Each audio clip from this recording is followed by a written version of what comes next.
Hello বন্ধুরা, movie review চ্যানেলে সবাইকে স্বাগতম।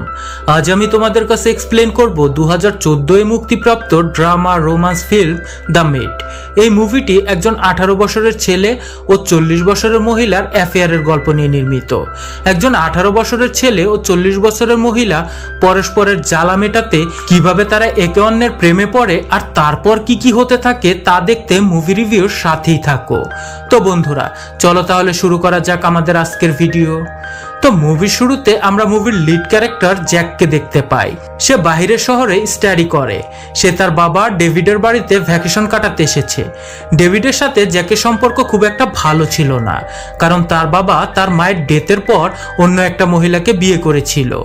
জ্যাক তার স্টেপমমকে পছন্দ করতো না, তাই এখানে জ্যাক তার বাবার সাথে ঠিকমতো কথা বলে না।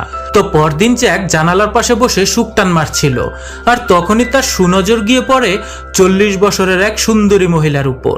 আর জ্যাক তখন সেই মহিলাটিকে বাইরে গিয়ে লুকিয়ে লুকিয়ে দেখতে থাকে। আর তখনই সেখানে তার ড্যাড এসে বলে যে সে তার বাড়ির কাজের মেয়ে, আর তার নাম হচ্ছে মারিয়া। এরপর সে তাদের মধ্যে ইন্ট্রোডিউস করিয়ে দেয়। এরপর জ্যাক তার ক্যামেরা নিয়ে ফটোশুট করতে বাইরে চলে যায়, এবং যখন বাড়ি ফিরে আসে তখন মারিয়া তার সাথে কথা বলে। জ্যাক মারিয়ার সাথে তার লাইফ হিস্ট্রি শেয়ার করে। সে বলে ছোটবেলায় তার মায়ের ডেথ হয়ে গিয়েছিল, এবং এরপর তার বাবা অন্য একজন মহিলাকে বিয়ে করে নেয়। জ্যাক তার স্টেপমমকে একদমই পছন্দ করতো না, আর এই জন্য জ্যাকের সঙ্গে তার বাবারও সম্পর্ক ভালো ছিল না। পরের দিন জ্যাক ফটোশুট করতে আবারও বাহিরে যায়। তখন সেখানে তার সাথে একজন মেয়ের পরিচয় হয়, আর মারিয়া তখন তাদেরকে দেখে নেয়। মেয়েটি সেখানে জ্যাককে ফ্লার্ট করছিল, কিন্তু জ্যাক মেয়েটিকে ইগনোর করে বাড়িতে ফিরে আসে, কারণ জ্যাকের মাথায় তখন শুধু মারিয়াই ঘুরছিল। বাড়ি এসে জ্যাক লুকিয়ে লুকিয়ে মারিয়ার ফটো তুলতে থাকে। এরপর সে কিচেনে মারিয়ার সাথে দেখা করে। মারিয়া তখন জ্যাককে সেই মেয়েটা সম্পর্কে জিজ্ঞেস করে আর বলে তোমার আরো কিছুক্ষণ ওই মেয়েটির সাথে টাইম স্পেন্ড করা উচিত ছিল।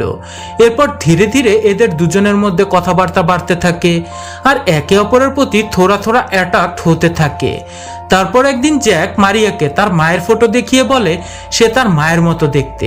তখন মারিয়াও জ্যাককে তার অতীত জীবন সম্পর্কে বলে। মারিয়া বলে যখন তার বয়স 16 ছিল তখন তার একজন ছেলের সাথে প্রেম হয়ে গিয়েছিল, আর কিছুদিন পর সে প্রেগনেন্টও হয়ে যায়। তারপর তার বয়ফ্রেন্ড তাকে ছেড়ে চলে যায়। এরপর সেই বাচ্চা ডেলিভারি হয়, কিন্তু সেই বাচ্চা এখন আর তার সাথে থাকে না। এরপর দেখানো হয় ডেভিড তার ছেলে জ্যাকের সাথে রিলেশন ঠিক করবার জন্য চেষ্টা করে, কিন্তু জ্যাক তার ড্যাডের সাথে ঠিক করে কথা বলে না। তারপর তার ড্যাড বিজনেসের কাজে শহরের বাইরে চলে যায়, আর মারিয়া ও জ্যাক তখন পুরো বাড়ি ফাঁকা পেয়ে যায়। রাতে মারিয়া জ্যাককে বলে যে তার বাবা তাকে খুবই ভালোবাসে, তাই তার বাবার সাথে তার ঠিক করে কথা বলা উচিত। এরপর রাতে জ্যাক মারিয়ার ফটো দেখে তাকে ইমাজিন করতে থাকে আর হাতের ব্যায়াম করে।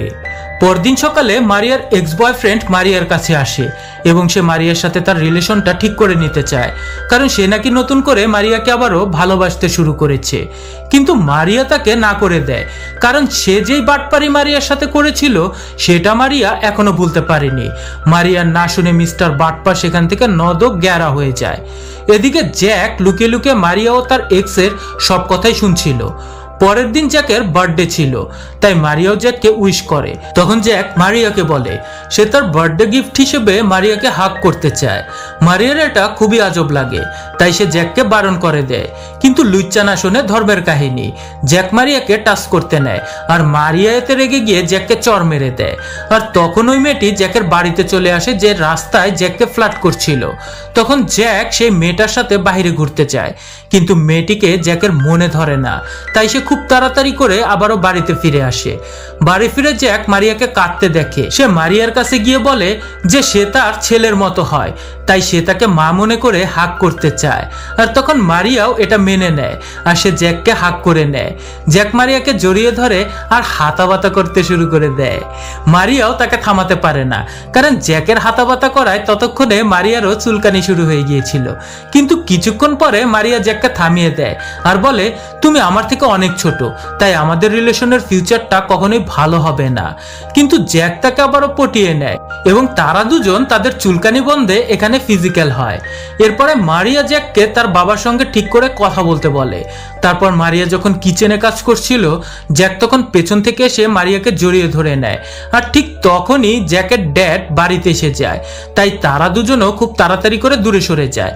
জ্যাকের ড্যাড তাকে বার্থডে উইশ করে এবং সে তাকে বার্থডে গিফটও দেয় এবং সে জ্যাককে তার সাথে রাতে ডিনার করার কথা বলে, কিন্তু জ্যাক তখন রেগে গিয়ে সেখান থেকে চলে যায়।